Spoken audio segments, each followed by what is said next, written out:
সকাল সবাইকে। আজকে একটা নিউ রেসিপি আজকে করছি মশলা প্রন। এখানে দেখতে পাচ্ছ বেশ বড় সাইজের গলদা চিংড়ি নিয়ে নিয়েছি, আর এটাকে ভালো করে পরিষ্কার করে নিয়েছি আর নুন হলুদ দিয়ে মাখিয়ে এটাকে ভেজে নিচ্ছি।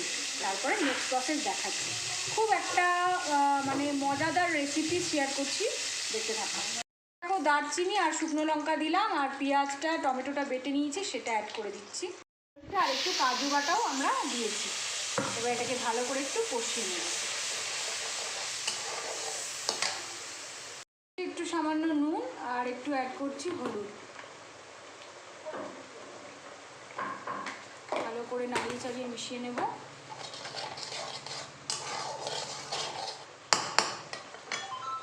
দিচ্ছি আদা রসুন পেস্ট,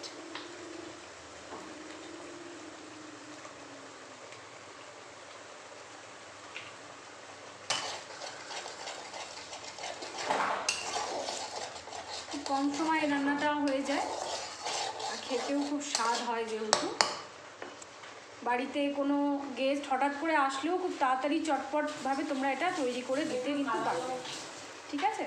আর এতে তোমরা কাশ্মীরি মির্চের গুঁড়োটা অ্যাড করবে, তাতে কালারটাও কিন্তু খুব ফাইন আসবে। দেখো, কাশ্মীরি মির্চটা অ্যাড করে দিচ্ছি, বেশ লাল লাল একটা দেখতে বেশ ভালো লাগে। তাতে আমরা অ্যাড করে দিচ্ছি সামান্য একটু কাশ্মীরি মির্চ, সুন্দর রং হওয়ার জন্য। এটা হয়ে এসছে, আর এতে আমরা সামান্য জিরে গুঁড়ো কিন্তু অ্যাড করেছি। এবার কষানো হচ্ছে ভালোভাবে। চিংড়িগুলোকে অ্যাড করে দিয়েছি, এবার সামান্য একটু মিষ্টি অ্যাড করব, নুন আর মিষ্টিটা যাতে সম পরিমাণে থাকে সেই কারণে সামান্য একটু মিষ্টি দিচ্ছি। এবার ভালো করে নাড়িয়ে চাড়িয়ে নেব, মিক্স করে নিচ্ছি। দেখো, খুব সুন্দর একটা গন্ধ বেরিয়েছে, কালারটাও সুন্দর এসেছে। একটু জল দিয়ে দেবো সামান্য।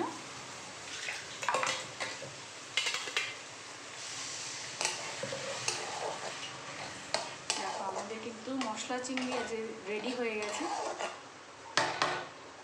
খুব সুন্দর কিন্তু একটা ফিনিশিং এসছে। এবার এতে আমরা একটু গরম মশলা ওপর থেকে ছড়িয়ে দেবো।